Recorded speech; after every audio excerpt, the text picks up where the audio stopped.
Okay, please tell me your name. Isabella. Isabella what? Isabella Santos. Isabella what? Isabella Joanne Santos. Yeah, buddy. Hi, buddy.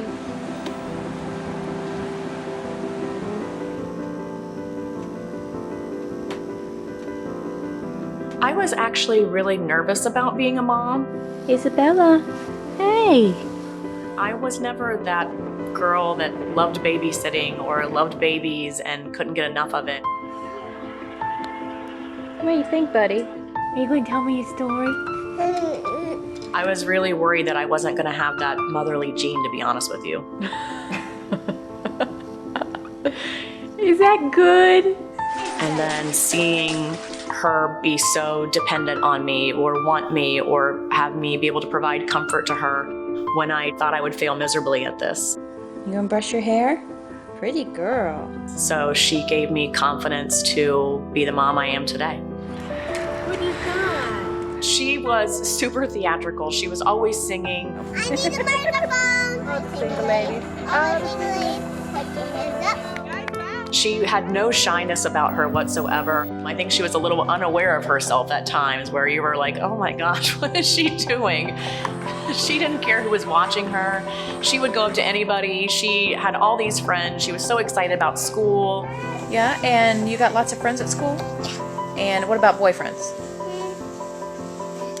Yeah. Yeah. Lots of them? Yeah. No lots. She was just over the top fabulous. She was such a good baby, in fact, that by the time we hit her second birthday, I was pregnant with my next child.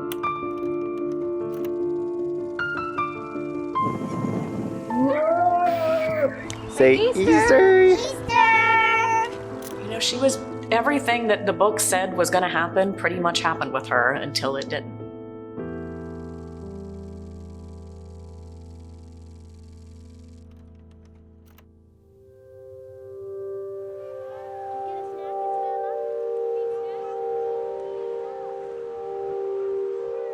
Looking back, it's easy to see the signs now. So many nights when we would put her to bed, she would say, "Mommy, can you rub my back? My back hurts."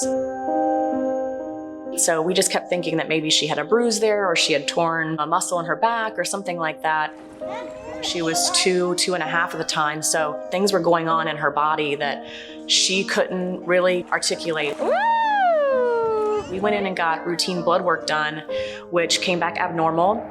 So she had an MRI and we were just, we had no idea what we were walking into. I don't remember too much about it. I remember what she was wearing, oddly. It's so silly. We have kind of a saying that, we're the devil, right? We're the ones who walk in the room and give you the worst news, and we're there for your worst day. I just remember being in a small room and not being at all prepared for what we were going to hear. I specialize in neuroblastoma and sarcomas, and those are the hardest diagnoses to give. Try to deliver really, really awful news in a way that doesn't come off as awful as it actually is. And then when they told us the word neuroblastoma, I had never even heard that word before.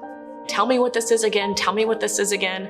What was that word again? I had to have them keep saying it. Pediatric cancer is an incredibly rare cancer. Regardless of what cancer it is still rare. And 95% of the pie is the adult world, right? Breast, colon, prostate. And so you tell someone they've got neuroblastoma, people are like, what?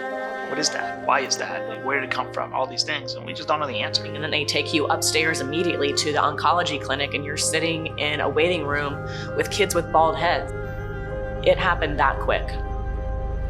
Hi, that's all for today. Okay. Thank you for letting me interview you today. Okay. All right. Bye. Can you guys do some dancing in them shoes?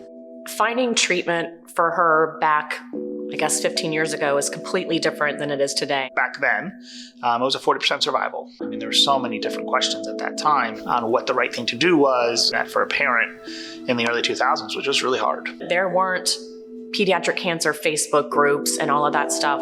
What you knew was what your doctor told you. Levine, of course, gave us what her treatment plan will look like, but not being offered other choices was a big issue. It was, this is your home hospital and this is where people get treated. 90% of people at that time just stayed with their doctor. They stayed where they got diagnosed and wished for the best. We did not do that.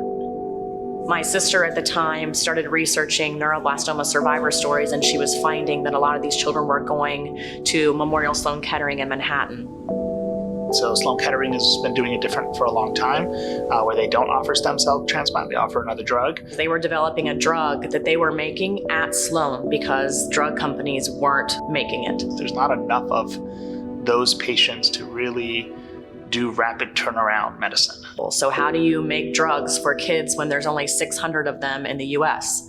That's not a profitable business to be in, and we found that out quickly. And that was the two choices, really. That was it. The data it just wasn't out on either. And I think that for us here locally was a real challenge. You know, we didn't want her to leave and we couldn't offer things. It would suck. Do you like going up to New York City? Not very much. Why? Because I get my line and go up to the doctors every day. And I have to wake up very early, and I don't like to be wake up very early.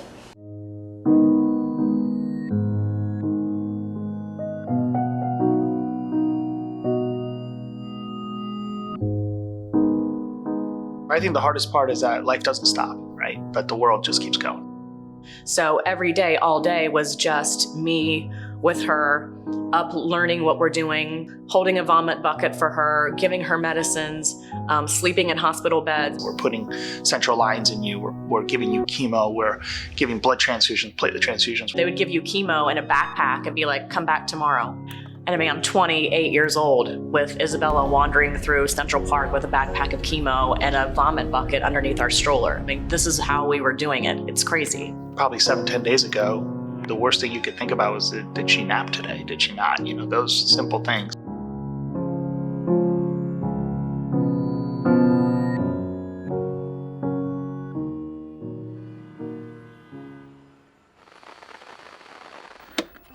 Okay, now we touch our left foot. Hey, how was it? Did you run the whole way? Yes? Yeah? All the way to the stop sign? Isabella Santos Foundation really just started because a bunch of people wanted to come together and help, and organized a 5K to bring funding and awareness to kids with rare cancers.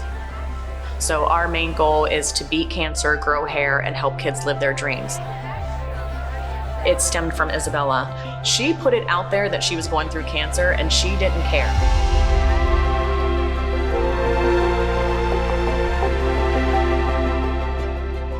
She would talk to everybody about it. She'd invite you to come to her blood drives. She would, ask you why you didn't show up at her race. They raised $7,000 that year, and we sent the money up to Sloan for neuroblastoma research. We continued it the next year and raised 16. We did it the next year and raised 52. And it just kind of started taking off.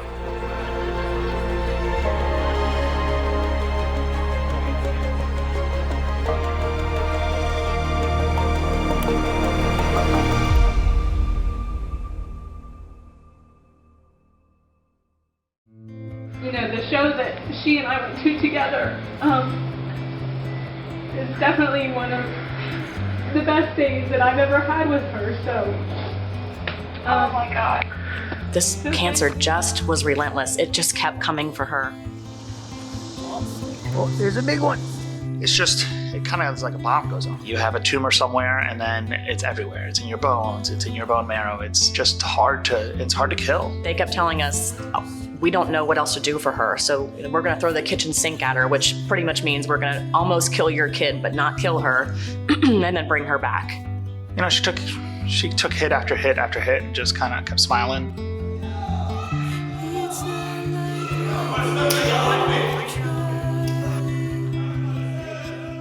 She was pretty amazing. It was just absolutely incredible what this kid had to go through. Looking a parent in the eye and telling them there's nothing else we can do is hands down the worst part of the job, and just takes a little bit out of you every single time. By the time that this was her maybe 5th or 6th relapse, she was tired. And we were tired. And we had gone to Philadelphia. We had tried experimental drugs.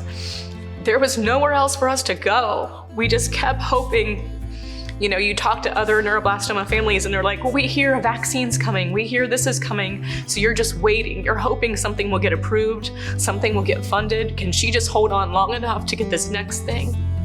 And she just couldn't. So I think at the end, she didn't want to go anymore. And I feel bad saying that we didn't either. It got to the point where we had just put her through too much. And I just don't think any of us would survive to putting her through something else. So it just took over quick at the end. She just didn't have any other options.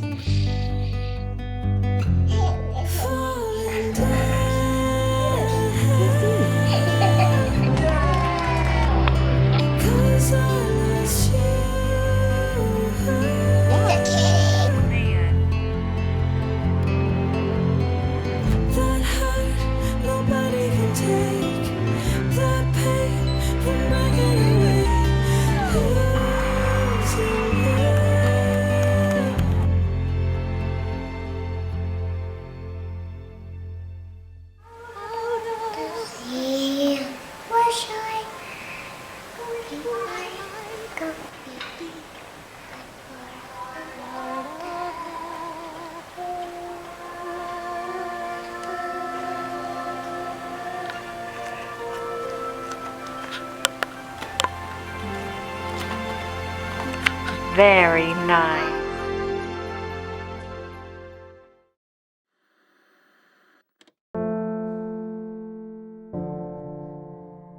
So I think my advice for women, don't let something horrible in your life define you. So I think when people meet me, they're like, I cannot believe you had a child that passed away from cancer, and I take pride in that because that doesn't define who I am. It's just part of who I am. So anyway, so thank you so much. So when we decided to keep the foundation going after she passed away, we were raising about $100,000 a year and just having a 5K, and it just continued to grow.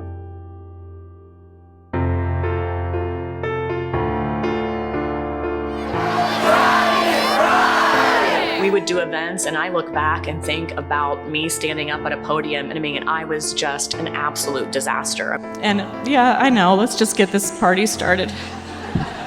I had buried a daughter less than a year ago, and I'm up on stage asking a bunch of women to donate to rare pediatric cancer, and people were doing it. I think the errands of the world are rare, incredibly rare. I don't know if I could tell that story over and over again. She's probably shed more tears in a lifetime. This thing really came to be because it was how I was grieving. The women that surrounded us were just like, you know, you're who I would want to be if I had gone through this, which was such an inspiring thing for me to say because I felt like I was falling apart. If you've ever heard Erin talk or her team talk, it's real. And I think they've been able to channel that, and they've been able to get people to tell stories like this. And I don't think our community was really listening, you know, or hearing before. Last year I had leadership coaching, which is horrible. And she told me that I was one of the only people, male and women both, that almost scored perfectly in aggressiveness and dominance and intimidation. But I think sometimes it's okay to be scary as a woman, because that's how you get shit done. And it just became something where we're raising $1 million, $2 million a year. My hope is to be able to talk to each of you a little bit about what ISF does. Together, we can make twice the impact for kids with rare pediatric cancers here in Charlotte and international. So sometimes I think impact isn't about raising money, but it's really just doing the right thing. We really kind of take pediatric cancer here in Charlotte, especially rare cancers, under our wing. And we're just trying to do everything we can for the local community. A wonderful organization right here in our own backyard. Thank you, Erin, for being here tonight and for continuing to share your story. We certainly appreciate that. Keep fighting the fight. Thank you. Thanks for checking in.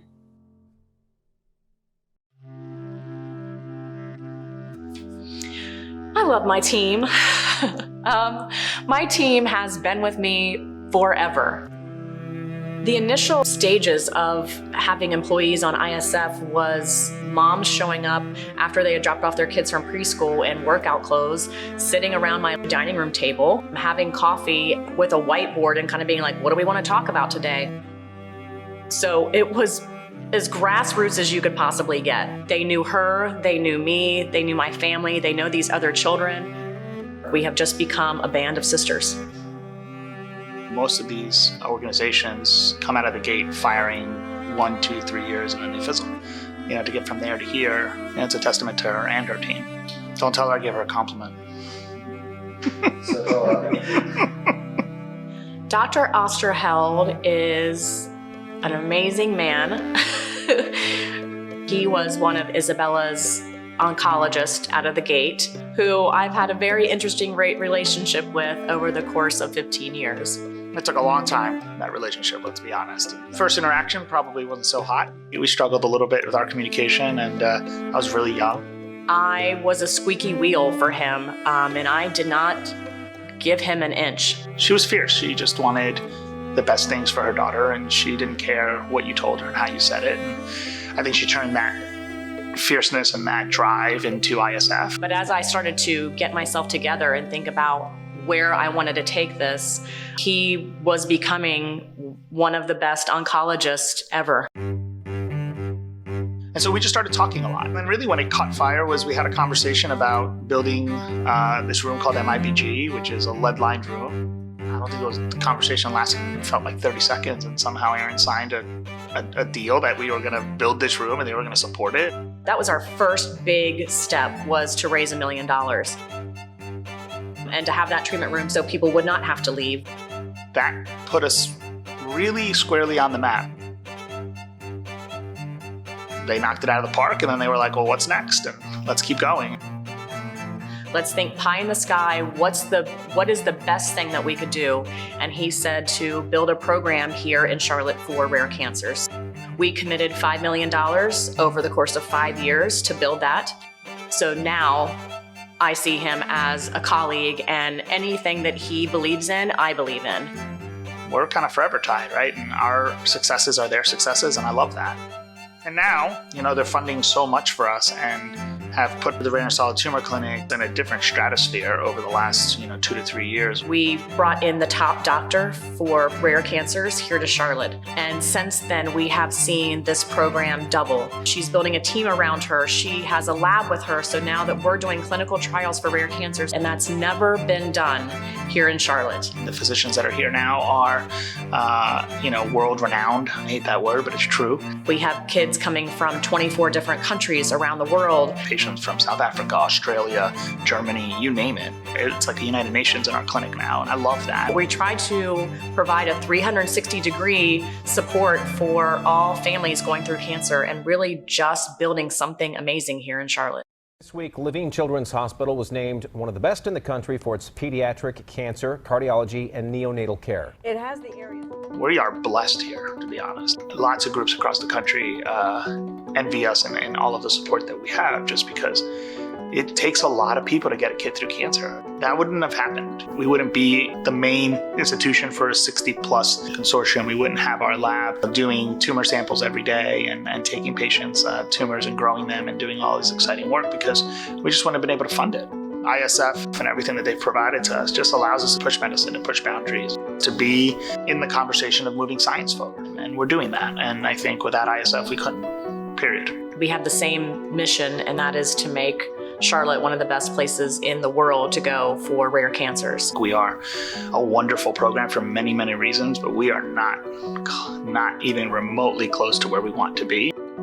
I think the rarity, the harshness of the chemo, how sick these kids get, the need for every person in the hospital to touch these kids. How do we continue that moving forward? We're getting flooded with calls. We're getting flooded with patients. We don't have enough doctors to serve the kids that want to come here for something that you have built. So when I look at just, I can't wait till we pay off this $5 million, I think what's coming behind that is going to just blow us all away, and we don't even know it's there yet. So the Isabella Santos Foundation is, it's going to sound so cheesy, but in one word, it's hope, right? It's allowing us to, push the envelope pretty hard here. They really care about you, right? ISF really does care. There's a lot of heart behind it. There is so much going on in our world today that rare pediatric cancer is never anybody's hot button. These rare cancers, they come in, your kids live less than a year, the families are just heartbroken, destroyed. They don't want anything to do with this, and they move on. So I think if people knew what was happening and what we as a group of women were trying to do, they would say, are you kidding me? How can I be involved? When you give money to ISF, you can see it. You can go up to the hospital. You can meet the doctor that you paid for. You can meet the family that you just paid to have their personalized medicine delivered to them. We're doing everything we can to make lives better, and every dollar that you give does that. I've been blown away at watching the transformation of care for kids with rare cancers just in the last 10 years. I mean, when we were diagnosed and hearing 40%, that is a horrible number to hear. The number is closer to 60, 70, approaching 80, depending on what treatment plan and what your child's cancer looks like. That's an incredible number to get, and I think that's what we're providing.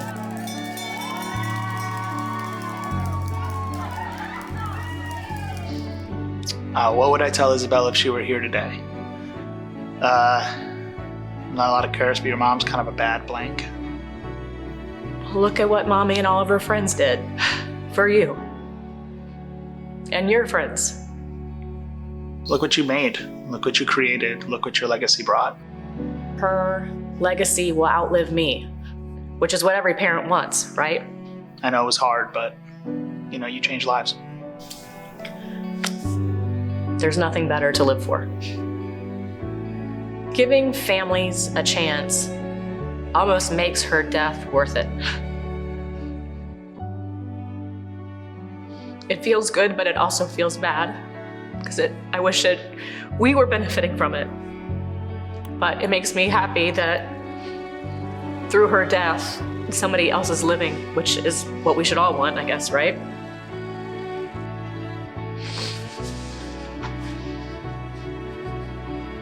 Yep.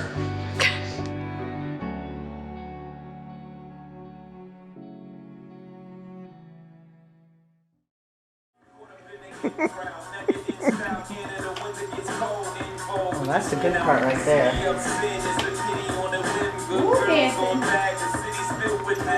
Mommy took a bus trip, now she got a bus out. Everybody ride her, just like a bus route.